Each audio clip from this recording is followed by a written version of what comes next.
Amir, it's so good to hear your voice. We've been gone for almost 6 weeks on the Cold Steel podcast, and I'm thrilled we're coming back with even more new content and exciting features. Tell listeners about what's been going on. We're really excited about the new features that we have coming up. One of which I want to highlight, which is our YouTube channel. We're planning to release a lot more episodes in the upcoming future that'll have a video component with them. We just think this is a natural fit for a surgical podcast. So listeners and now viewers should head over to our YouTube channel to check out episodes as they're released that will have both an audio component, which we've always had, as well as a video component. That's awesome, Amir. We're so pleased to bring that to the listening and now viewing audience. And today we have an amazing repeat guest that you're going to tell us about. Welcome back.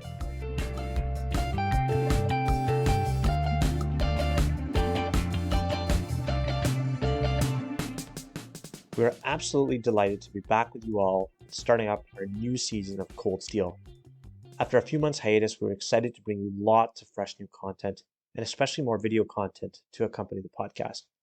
If you haven't done so already, please be sure to hit that subscribe button. For this episode, we had the opportunity to bring back Dr. Mark Soliman, Chief of Colorectal Surgery at AdventHealth Orlando, to talk about his exciting new venture to develop a social media app for surgeons. The app is called SurgeON, and Dr. Soliman talks to us about entrepreneurship and what it really takes to build a new social media platform. As always, we'd love to hear your feedback at podcast.cjs@gmail.com or tweet at us at CanJSurge. So, Dr. Soliman, for anyone who hasn't listened to that first episode, can you tell us a little bit about yourself, where you're currently practicing, and what's been going on with you since we last caught up? It's been an eventful couple of years. Yeah, thanks so much, Amir and Chad, for having me and the Canadian Surgical Society for this privilege. I'm at AdventHealth in Central Florida. I'm the Chief of Colorectal Surgery, and it's a big blessing to be able to take care of the faculty and the hospitals that I do. I actually oversee 17 hospitals in terms of the administration of colorectal surgery, the expansion, the recruitment, the research, the education, the hiring, and so on. And so it's been a tremendous blessing to be able to serve the community in the capacity that I'm able to.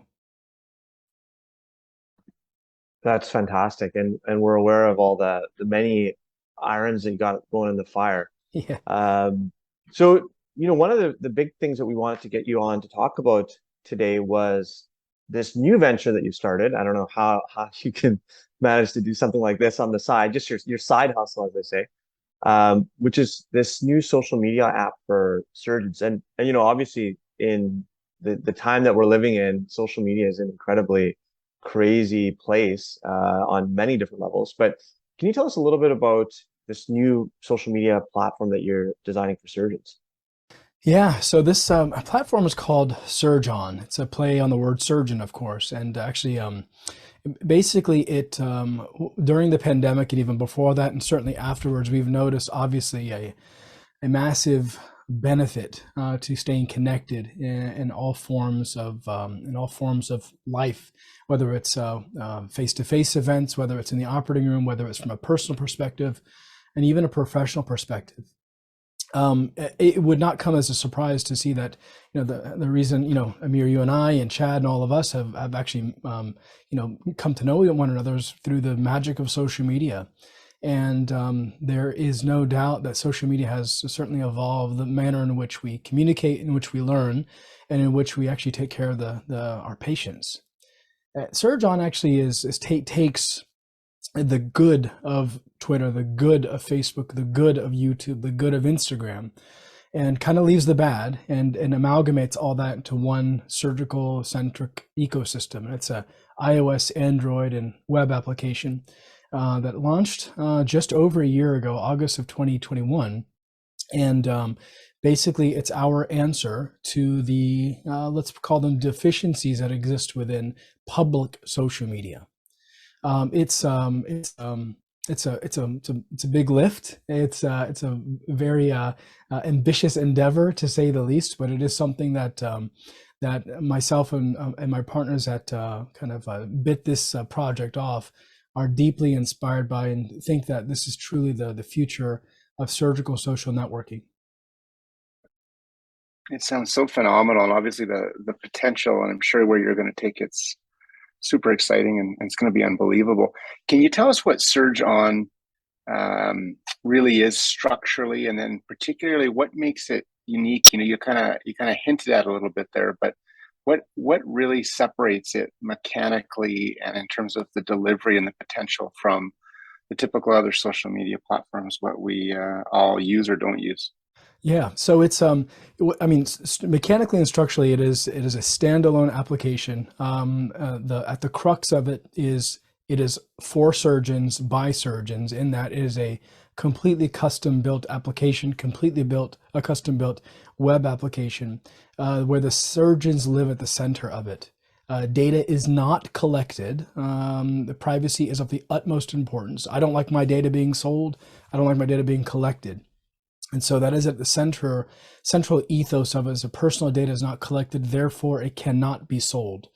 The differentiators of this, if you look at multiple Venn diagrams of where the feature sets of Facebook are, the feature sets of Twitter, the feature sets of YouTube are, where they excel is in the ability to curate ads and the ability to monetize themselves and the ability to do all this, but where they fall deficient is the manner in which they encourage posting from surgeons in an anonymous, encrypted, private, protected manner. So at the central ethos is that privacy, it's the encryption, it's the idea that we are all in this together. It's all about the idea of advancing surgery as a unit together.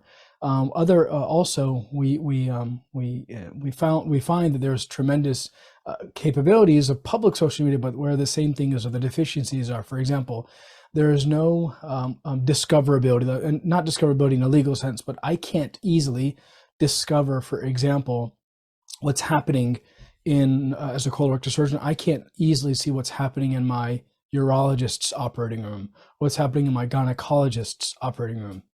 And just like I want to go to, I want to peek through the window of OR7 while I'm in OR9 next door to see what my gynecology colleague is doing. How do they handle that ureter? Or how do they handle that ovary, for example?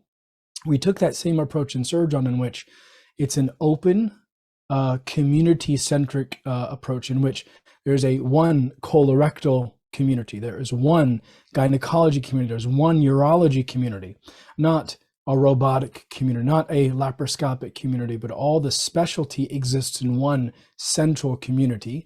And it's open so that a colorectal surgeon can easily wander into an orthopedic surgery community and learn exactly what's happening and what ideas I can steal and bring to my own specialty. So that's kind of where we feel that the big differentiators are, in that it's open, it's encrypted. There are only verified surgeons in the application. If you're not verified, you're not a physician, you're not in. We don't want you in that regard. We only want to ensure that we have privacy and protection of the users of the application. And Mark, maybe at some point you can actually say, I've seen the little mock-up of the app itself. Unfortunately, I don't think it's available in Canada yet. Is that right? That's right. And so, and one of the reasons we are soon to launch there, though. One of the reasons is, and I'd be happy to walk you guys through it, but one of the reasons is, right now we have we verify every surgeon in the platform prior to joining by what's called NPI verification, which is National Provider Identifier. It's just an ID number that we have. Those ubiquitous identifying numbers don't exist in many other countries, in the UK and in South America, Central America, and so on.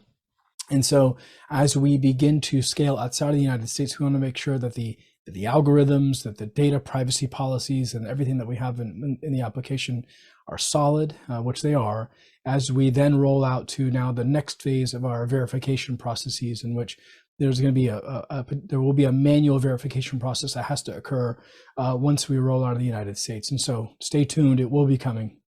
Yeah, so at some point, I think I'll get the mock-up of the video and how the platform works, because I think it helps users a lot. Or even if you want to share it now, that's fine. But at some point we'll put it in the YouTube video for our YouTube channel so people can actually see what the platform looks like. So, why not just attach yourself to Facebook or Twitter? Like I know I think you and I are both part of the Sage's Facebook colorectal group. That's a very successful group. I don't know. I think it has thousands of members and people share all sorts of cool content. Like what's the downside of having stuff on other social media platforms? Yeah, so the downside really exists in that. I mean, first of all, there's no doubt there's a tremendous amount of benefits in existing in a common space that's very easy and accessible, like Facebook or Twitter. And this is not necessarily meant to replace all that. It's meant to augment that in a sense. The challenges occur in situations where, let's say, for example, I want to post very vulnerable. I want to post potential complications. I want to post information that could potentially have some legal ramifications to what I'm posting. And the reality is, if I post something today on Facebook or I post something today on Twitter, I do not own that information anymore. So I can therefore never publish it, or I can therefore never use it for a podium presentation, because I've quote unquote published it on a public platform like Facebook or Twitter, and they own it at that point. The other thing is, as you know, Facebook and Twitter recently, and Instagram and LinkedIn and all these platforms are fraught with criticism about the data privacy and the manner in which they're actually conducting the platforms. There are lots of limitations of the platforms, one of which is the discoverability. There are multi-million-dollar lawsuits that occur because surgeons are tweeting or posting videos of patients or photos on public social platforms in unverified environments, meaning potential PHI gets disclosed on a public platform like Facebook, or public platform like Twitter. And these have ultimately turned into multi-million-dollar lawsuits that have taken physicians out of practice. Licensure has been seized, and hospitals have been censured and lost Medicare CMS accreditation, at least here in the United States. So this is a big deal, and there are massive social media policies that have been instituted at multiple institutions because of these lawsuits. And I mean, the reality is there's not much trust at the moment in big tech and in Silicon Valley and so on. Yeah, and I think maybe we'll circle back to the whole issues with the social media in a second. Maybe get your thoughts on like the future of Twitter and stuff. But what do you think?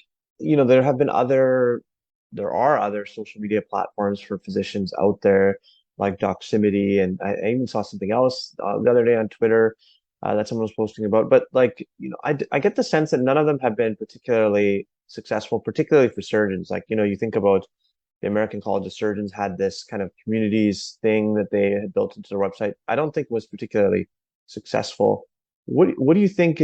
What's your vision for doing things differently, so that people actually find value in hopping off Facebook and Twitter? Yeah, I think that for one to think that mass migration of a very confident population like surgeons overnight to something familiar, to something new, for us to think that's going to happen overnight is laughable to a certain extent. And so we have to be 10x better than what the other platforms offer. And one of the many reasons that we feel like we are 10x better, actually we've seen exponential growth of the platform over just the short year that we've been actually out, is the feature set that exists and the kind of the totality of the community.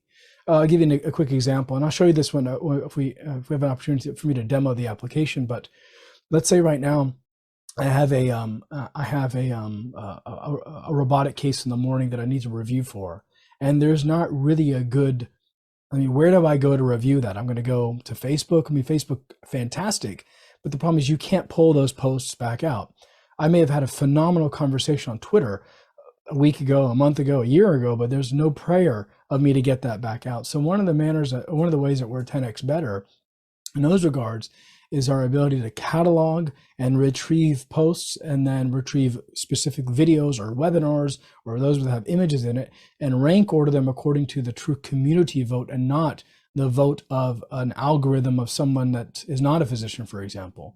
So the I think where some of the other institutions and other organizations that have tried this is they did it, of course, with the best purposes in mind, and of course, with the best intent at heart.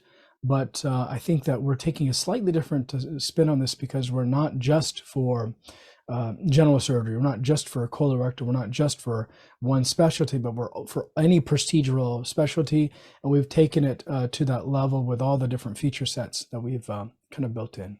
And really what we've done is we've taken a competitive landscape analysis in which we've looked at what are the really good things about Facebook and what are the problems.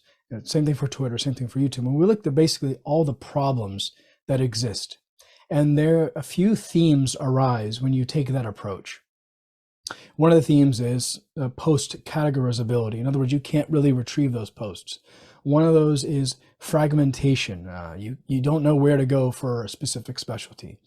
One of those is physician verification. I mean, right now, Twitter, you have no clue if a physician that actually says they are, Dr. Amir Farouk is actually Dr. Amir Farouk. You think he is because he kind of, but you don't really know, because anyone can spin up an account. So physician verification is also one of those problems thematically. So when you actually take it, there are 5 pillars of thematic problems that emerge when you take a true audit of all the current public social media platforms.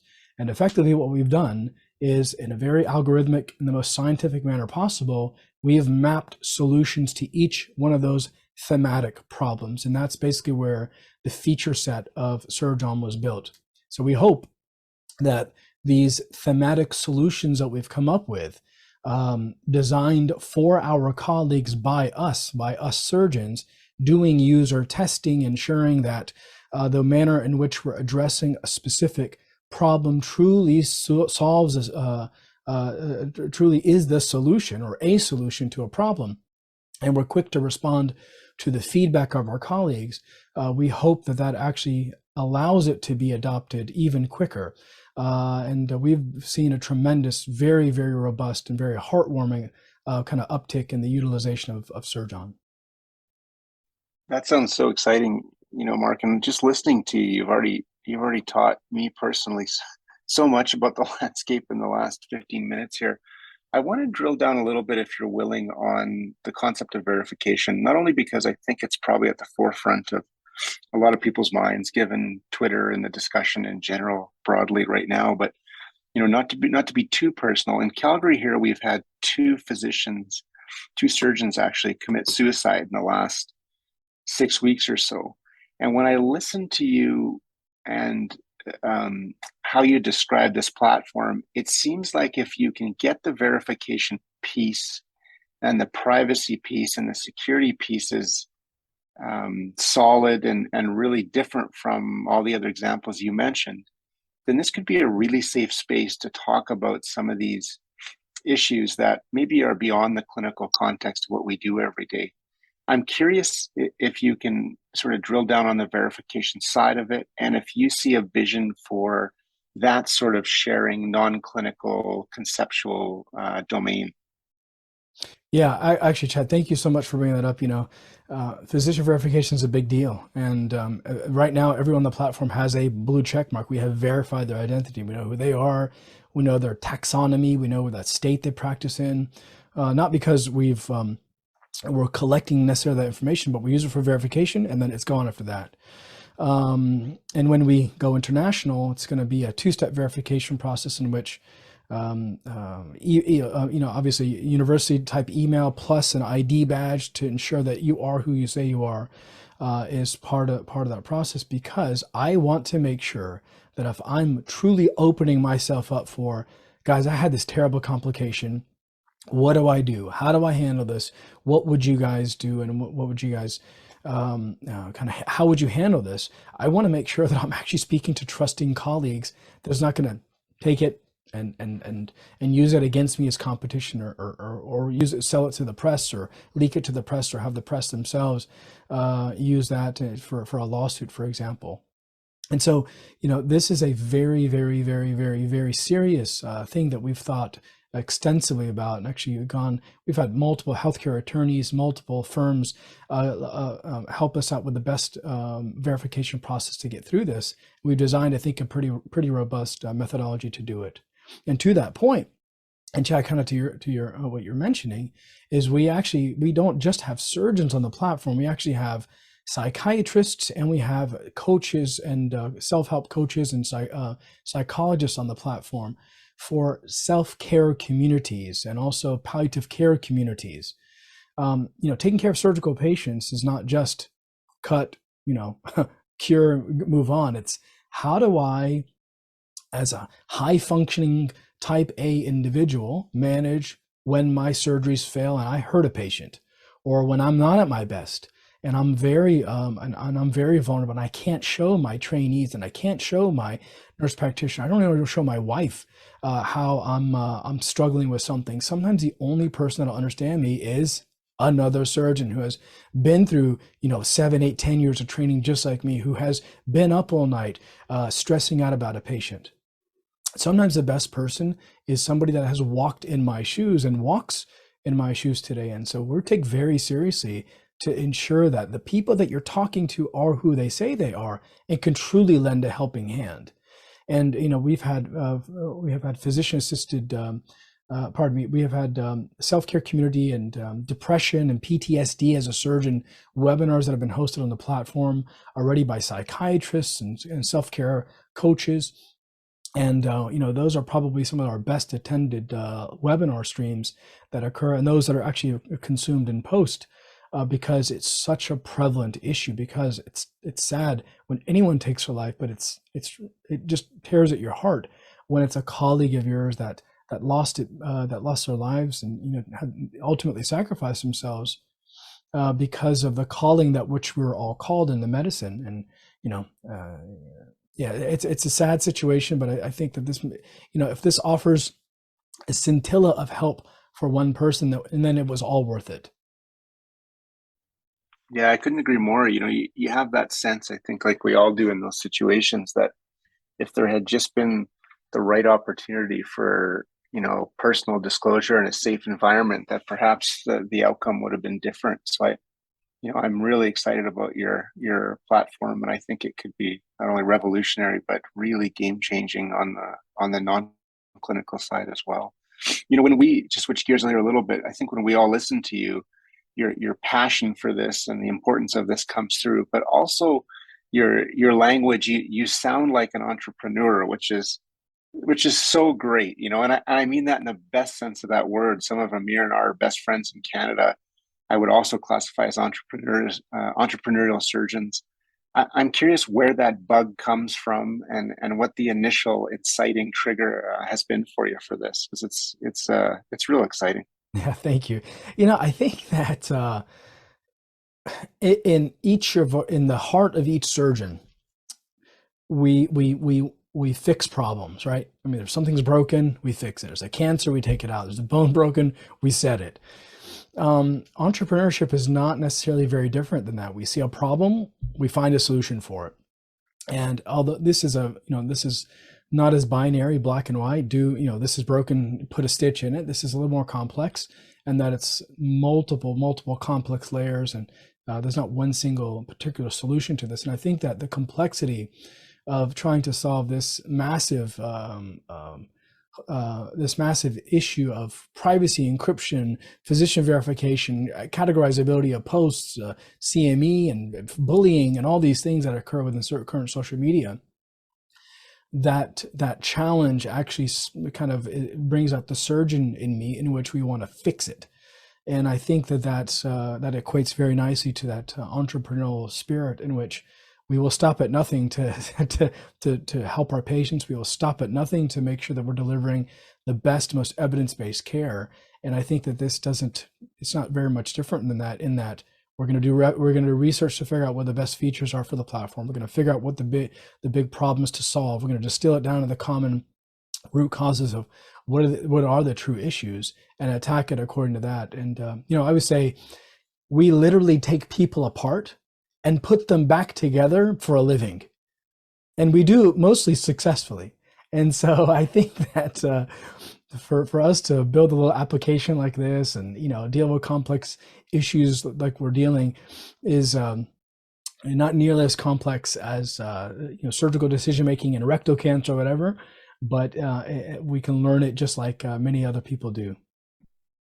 Well, can you tell us a little bit about what that process was like of building a team? Because, it is different in one sense in that, yes, there's a team in the operating room, and yes, you have to manage that team, but this is very different. This is not something that you can really just drive by pure force of will. Like, you have to build a team. You really have to think about, like, there's a whole process in which you can build a company like this. So can you tell us a little bit about like what went into developing this company, and how did you go about it, and what was your team like, all that kind of stuff? Yeah, thanks for that. And actually, there was two other surgeons and a finance guy. Mario Leba, who's a general surgeon out of Albuquerque, New Mexico. Jeremy Hefner, who's a trauma surgeon, robotic surgeon out of Lima, Ohio. And Joseph Griego, finance guy, CPA out of Albuquerque, New Mexico, who actually, Mario started the company and then brought a few people on. And then within a few months there, they contacted me because of some of the surgical video content that they saw online that I had been producing. And they said, we want to build an application centered mostly around videos and kind of product descriptions and, surgical products and surgical devices. And, it was a fantastic idea, a revolutionary idea, but at the time it certainly needed a little more thought and research, and we did that, and we kind of corralled the team, we corralled the minds, and that's when we started reading books. And I read and watched about I think a million YouTube videos. Went to YouTube University, and I think about startups and all the different technological incubators that exist, understanding exactly how a startup is launched and exactly how they fail and exactly what to learn from failures and from successes. And I feel like it's no different than an M&M. I feel like it's definitely no different than prepping for a case. You see how you can arrive at success. There's multiple paths to get there, how people have failed. And really what it comes down to is you just become a student of the trade. And it's not without failure, it's not without persistence, and it's not without truly being bought into it. And I think that any one of us, I think in surgery, if you go into this profession for money, you will be the most miserable person ever. And I think if you try to go into a startup like this for the belief that you're going to be the next Mark Zuckerberg or Elon Musk or whoever it is, you're going to be sorely disappointed, because it's never an overnight success. It's a over 10-year success. It's that quiet perseverance, that 10,000 hours that you have to put into a project that's going to grant success ultimately. And I think that entrepreneurial spirit really came from residency, in that it's a persistent, you're up 4 a.m. every day, you're working out, you're reading, you're studying, you're just hammering the books, you're showing up, you're doing this, you're failing, you're succeeding, you're failing, you're succeeding, and you hope to succeed more than you fail. And, the team that we built is not dissimilar to any one of our OR teams. It's not dissimilar from the team in our clinic. In that you become the surgeon becomes the captain, if you will.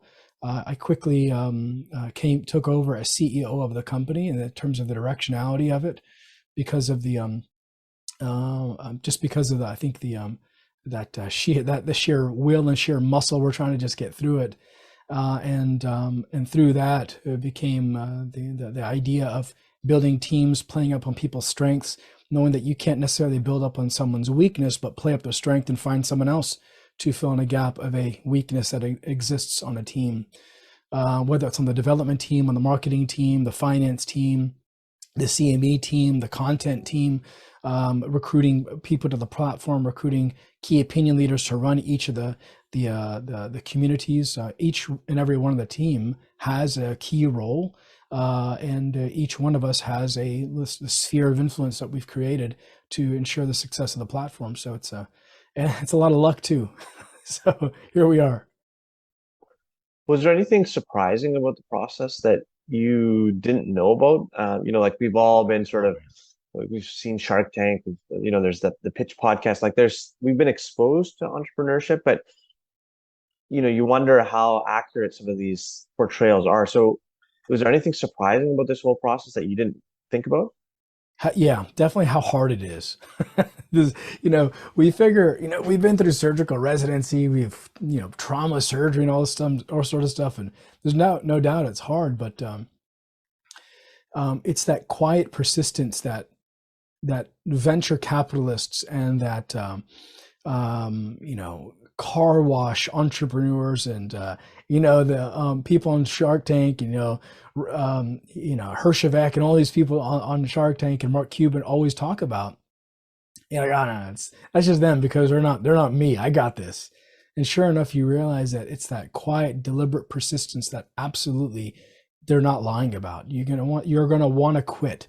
You're gonna find issues. You're gonna find obstacles. You're gonna find challenges. And the people and entrepreneurs that succeed, according to them, and what we're seeing is that those that are able to thrive in different climates and thrive in different obstacles and truly grow something out of it. And it's not dissimilar to the current healthcare climate that we have right now. I mean, almost every single hospital system, at least in the United States, many of them are underwater in the sense that they pulled in less money than they collected.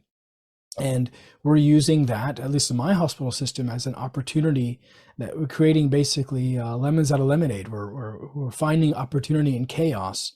And we're trying to figure out, like, okay, in this hurricane, in this tornado, in this storm, in this mess, how can you capitalize on it to improve the care of patients throughout the community? And it's exactly what we're doing in SurgeON through the chaos that's occurring in Facebook, through the chaos that's occurring in Twitter right now, and through all the different issues of social media. How do we capitalize it to ensure that integrity and trust is at the center of this? And it's hard. It's really, really hard. Capital is hard to come by, and a lot of it's bootstrapped, and a lot of it's just basically, again, by sheer will and muscle to get to where we are. Mark, obviously this is such an exciting idea, and there's clearly a value proposition here. How do you envision this becoming self-sustaining, or is there an opportunity for? I mean, obviously, I'm not trying to drill down here to business side, but I'm just curious, like, for a fledgling social media company, how do you actually think about building revenue? I hope you're not going to make us all pay $8 for no. So the application is similar. Think of it like a SAGES meeting or ACS meeting. The reason why those meetings are able to be done is by industry grants, by unrestricted educational grants, sponsorships, and subscriptions, and also member benefits and whatnot. And so we've taken a very similar approach in that. Right now, we're funded a lot by unrestricted educational grants to produce webinars on the application. So we offer regular CME-facing webinars. Those are continuing medical education webinars here in the United States, and you guys have similar.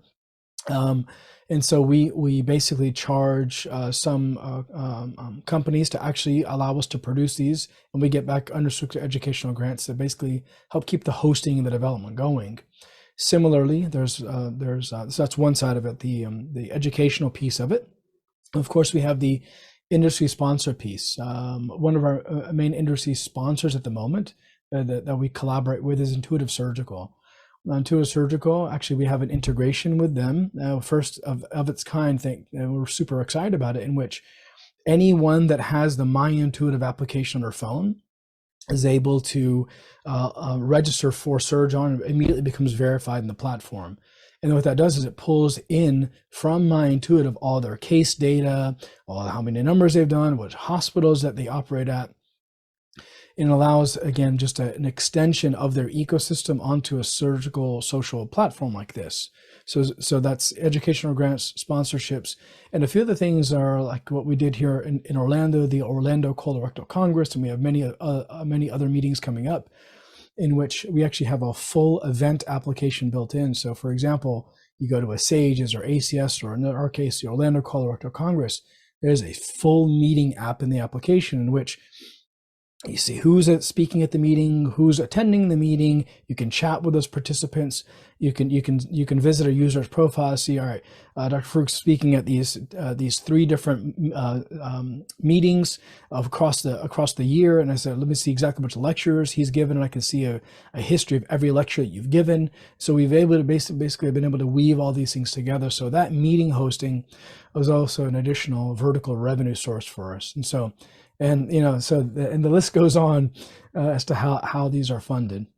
That's so exciting. And if I could just make a comment, like clearly one of the neat things about this is you've leveraged so many of your connections and the things that you've done in the past and really integrated that into the app, right? Like, the connection with Intuitive, the connection with the broader colorectal community. I know the virtual colorectal surgery sessions they now host on SurgeON as well every Sunday. So like it's pretty, you think about what is all this different work that you've done? How does that play into things? But clearly, all the work that you've done up to this point, it all builds on itself. So that's pretty amazing. I'm curious, to go off on a tangent for 1 second. What do you think is going to happen with Twitter? Like, it's just a great total madhouse. Do you think there's some secret genius plan under all this, or do you think Elon Musk has bitten off more than he can chew? And maybe more specifically, do you think physicians should be getting off Twitter? I mean, of course, I have a measured approach to Twitter. I think that there's absolute benefit to Twitter. I think that there's so much momentum behind Twitter. It is a massive train that's running 100 miles an hour. It's difficult for one specific individual to derail it in its entirety. You may slow it down. There may be obstacles in its way. You may tar and feather it. You may cause issues to it, but I think that there's enough momentum behind it and platforms like Facebook, like Reddit, like YouTube, for example, that you're probably never going to get rid of it, but you may change the public perception of it and who interacts with it on the daily. I think what we see, for example, on Facebook is the daily and monthly active users on Facebook are actually declining. They've been declining for some time with the younger age population, and we're seeing it in now kind of our age group is also kind of leaving Facebook in droves because of the privacy issues.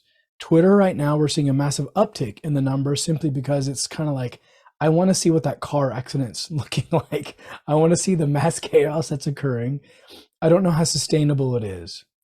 Having said all that, I do think that Elon Musk's vision of converting Twitter into that public square, taking that WeChat approach in which it's public conversation, it's payments, NFTs, cryptocurrencies, chat, encryption, all these things, video, monetization. I think conceptually there's a lot of really great things in that. The methodology by which he's going about it, I think, can be debated. But he's built some insanely successful companies that people thought were basically impossible to do. So I wouldn't count it out. I'm excited to see what he's doing. And just like when you have one robotics company, people kind of question the platform. But when you have many more come into the foray, it tends to validate the technology and validate what's happening. So in this case, I think that there's a lot of validation that's occurring, and I think that the competition is very healthy to push Twitter, to push Facebook, to push Reddit, to push SurgeON to be even better than they already are. That's very, very well said. You've talked about some of the DNA that is synonymous in surgery and building an entrepreneurial endeavor like you have.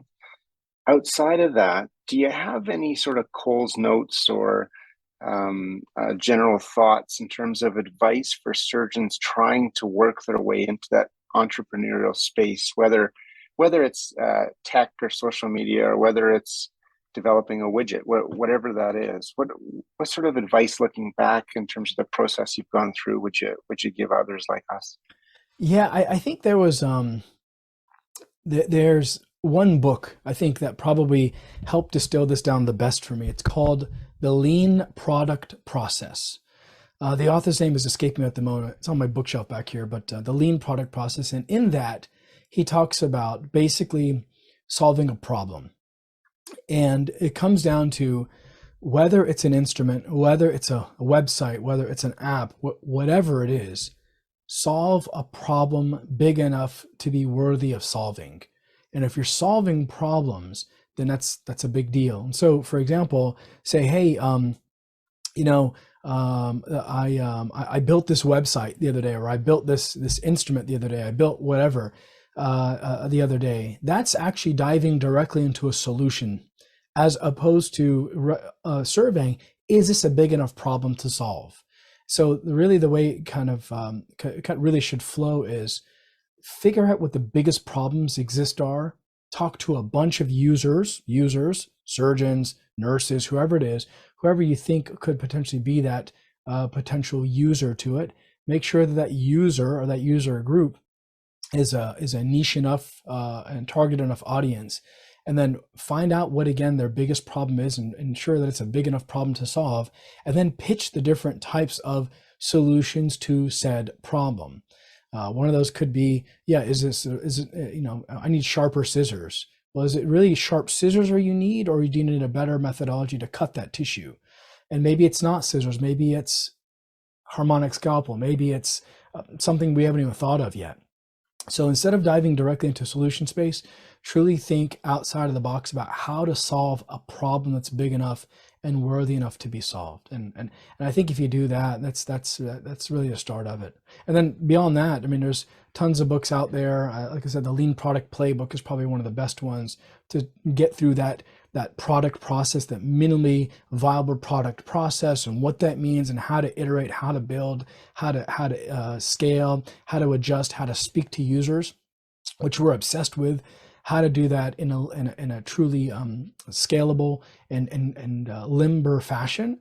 And then beyond that, I think that in terms of like incorporation, in terms of getting legal opinions and trademarks, those are probably out of scope for conversation, but really do need a solid team to bounce that stuff off of. Mark, it's been an awesome conversation as always. Where can people go to find the SurgeON app and platform, and if they want to find out more about it, how do they get a hold of you? Yeah, so if you just go to surgeon.app, surgeon, the word surgeon.app, it'll take you directly to the kind of the informational website, all about the platform. It'll tell you a little bit about it, what it includes, screenshots, kind of guided walkthroughs, and how it works. And also you can download the application. Just type the word SurgeON or SurgeON, it's just a play on the word surgeon, in your Android or iOS app store. Again, it's US based only at the moment, but we are imminently launching internationally. In terms of me, contact me, mark@surgeonapp.com. And we're on all social media, on platform, on Twitter, Instagram, Facebook, and SurgeON, and YouTube at Mark Soliman. And so, definitely look us up, look me up. Happy to have more conversations about this. Fantastic. If you have a few minutes, Mark, maybe could you demo the platform Please, for us? Yeah, would That'd love be to. Awesome. Yeah, all right. So let me share my screen. Make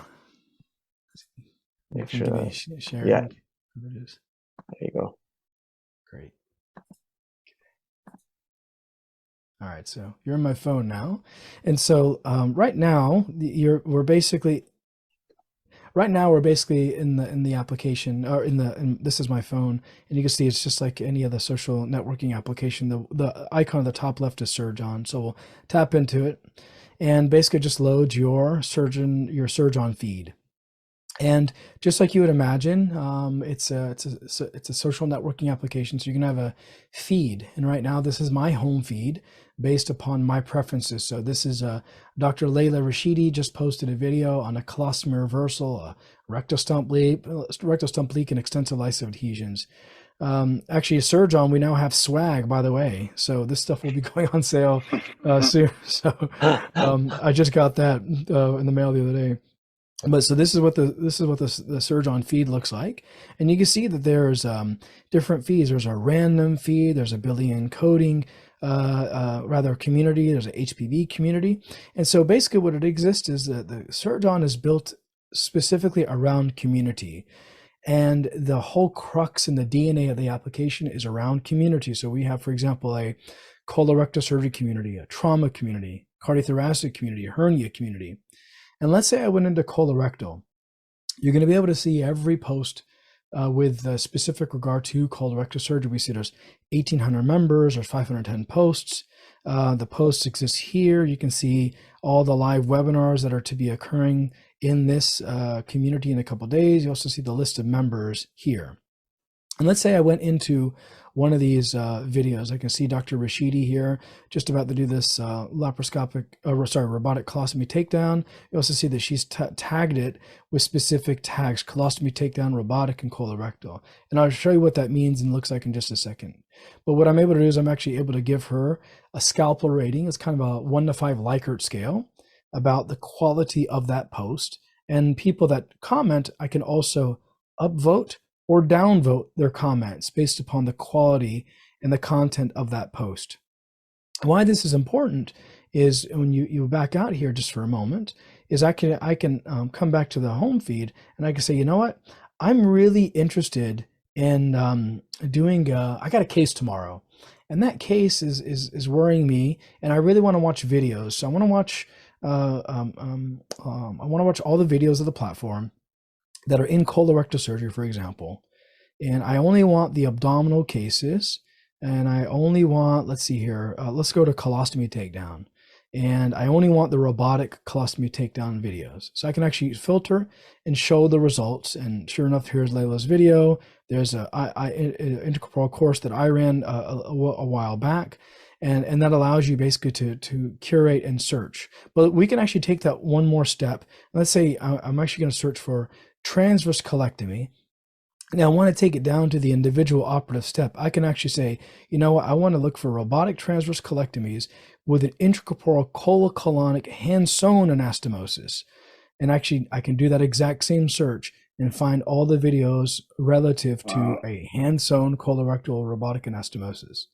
And if I wanted to be even more granular, I could say, I only want those videos in Crohn's disease. I only want them in the colorectal community, for example. So just filter only for colorectal. I only want the best videos. I don't want the 1 scalpel rating and up. I only want, say, like the 3 scalpel ratings and up. And I only want it within a specific date range. And I only want a specific user's posts to come up. And of course, this is a very tight, narrow criteria. So there's not going to be many results in this, but you get the idea that there's a tremendous amount of ability to kind of search for things. And these are just the trending posts on the platform based on the number of upvotes and the number of views that a specific video has. Like this is a laparoscopic tap block done by a gynecologist that has 6,600 views on the platform, for example. SurgeON also has, of course, webinars, but we also have this new section called events. And this is super exciting, is because right here, this is a meeting that we just concluded, the Orlando Colorectal Congress, which is available now for everyone to view. We will pretty soon have all the information uploaded into the platform. But this is, let's say, for example, I'm attending the meeting. I can see, okay, what are the objectives of the meeting, the accreditation statement, who were the sponsors, what things are there to do in the city, who gave us grants, and so on. But I can also say, okay, you know what is on the full agenda for the meeting? There's a high resolution anoscopy course on Wednesday. There was all the plenary sessions on Thursday. I can go to, say, the malignancy session and see who spoke at the malignancy session. I can read all about the different surgeons that spoke. I can see Dr. Monson here, for example, he moderated all these different sessions at OCC and attended that. And I can also see exactly which posts that he left on the platform as well, as an example. So this really allows us to interweave the entirety of the platform from the meeting aspect into the community aspect. And there's of course a lot more to the platform than this, but the idea here is truly allowing the totality of surgery to exist in one holistic ecosystem that allows for good encouragement and discussion. So yeah, that's in a very brief nutshell what SurgeON is. I mean, I didn't go into the complexity, and the posts themselves can be as simple as a 280 character tweet, or as complex as a 55,000 character book chapter with up to 30 gigabytes of videos and media that can exist. And that's kind of what this section here is. I can just put content according to a post. So all this, I'm just randomly putting characters here, but you get the idea, and I can actually place videos and place them in a specific community depending upon what we're actually talking about, and go there. And of course, we also have encrypted private messaging in the application. So that, in a nutshell, is what SurgeON is today. And we're a year young, and we've come a long way in just 1 year. I'm excited to see where we are and where the community takes us over the next 12, 18 and months, and 12 to 18 years moving forward.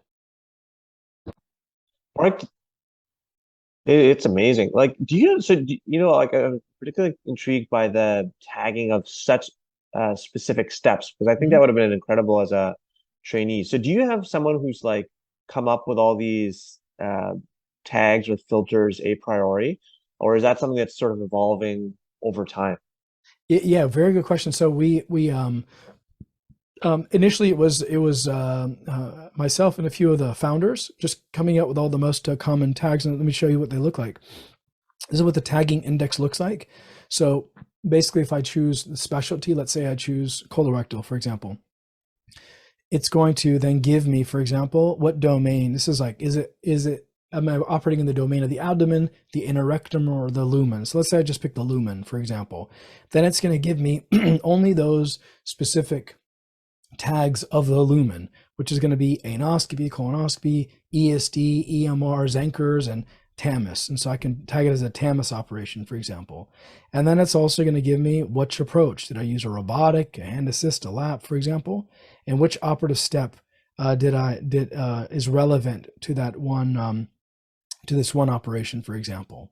And then I can also give it the diagnosis that goes to that specific operation. So in a roundabout way to answer your question, initially these were created by the founders of the company, but now we have many of our KOLs, or key opinion leaders, that exist in the application: bariatric surgeons, trauma surgeons, breast surgeons, residents in colorectal. We have all sorts of different people that are helping contribute to this library, because to think that we can think of every single named operation is kind of a joke. And so if I were to change this to abdominal, for example, you're going to see that the list grows tremendously, and these are just the ones that we thought of. So the point is, there's a lot more to grow, and we continue to add operations to this. And the idea here is to truly centralize, and as the company's name is, to unify surgery. I mean, our company name is Surgery Unified Inc. The idea is we want to unify surgery, so we want everything in the application. We want anything that has to do with surgery in the platform, and that's kind of the idea behind this. Absolutely incredible. Wow. So let's see. Yeah. So that chest for breast approach, and all the different operations that we've attached to breast surgery, for example. So anyway, there's a lot more to it. Yeah. So Mark, do you have moderators as well too? Like I know we didn't really touch on this as much, but occasionally people do get into kind of arguments, even on even surgeons. Should I say even surgeons? Especially surgeons. Yeah. Get into Exactly. arguments. So do you have moderators and stuff to kind of say hey, calm down? Yeah, for sure. Yeah. So let's say, for example, that like this image here is offensive or whatever. I can actually come up here. I can report the user, or I can report the post, and say this is a HIPAA privacy violation. It's spam. It's nudity of sexual activity. And this is important that sometimes nudity is actually very appropriate. Obviously there's an anus or a breast. or genital in the surgical context, which just will be immediately vetted, immediately filtered out on like Facebook or Twitter. But some of it's very relevant to have here. So if I were to report someone or something, then it immediately goes to our team of moderators on the back end for us to moderate that content. So absolutely, and then we are very quick to act upon this stuff here, if you will, and very quick to let me tell you. I mean, we are hyper focused on the integrity and the protection and the safety of the community. Hyper focused. So while we don't moderate voice, we absolutely do monitor to ensure that the platform remains safe, remains protected, and remains professional at all times. And folks who want to take this stuff and like whatever they post on here, they can still submit it to, let's say, a journal or whatever. Like that's not considered an issue, right? No, not whatsoever. In fact, we're not implicit, we are explicit. SurgeON does not own any content. We only want to be a platform. And this is very different from some of our competitors because they want to own all the content.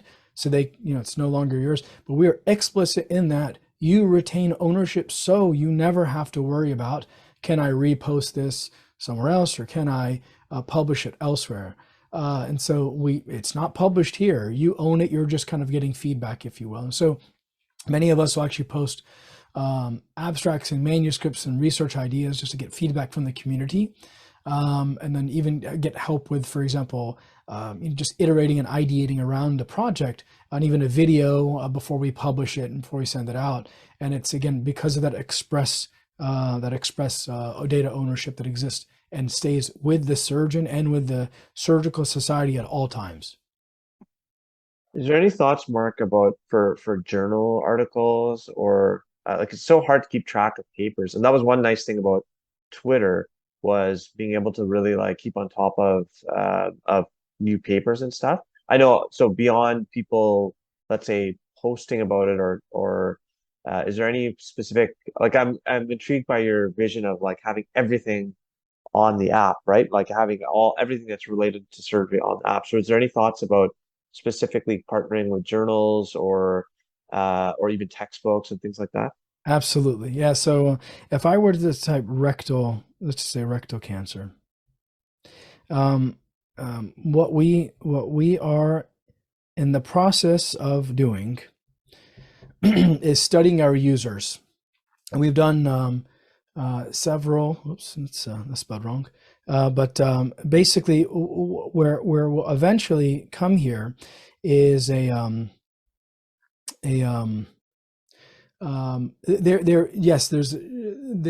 definitely is a desire to partner formally with more with more medical journals and surgical journals in the application, but also we have on our roadmap an integration directly with PubMed.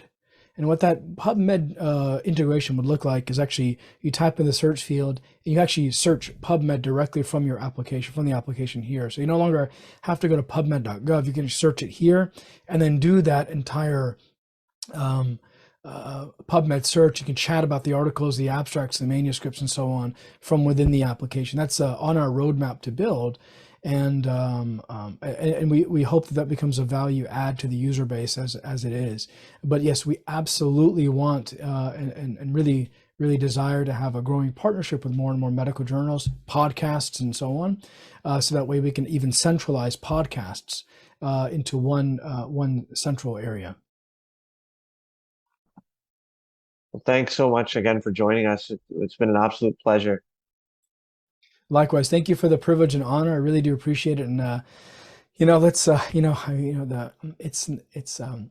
not a small project. It's a massive and monumental lift. But I feel like, as surgeons, we find something broken, we fix it. There's an issue, there's no challenge that's too big for us to kind of go after. And I think as a community, a very strong and innovative surgeons like we, all of us are here. You are on the Closed podcast. I feel like we can truly move the needle in unifying surgery, and we want to be a part of that conversation.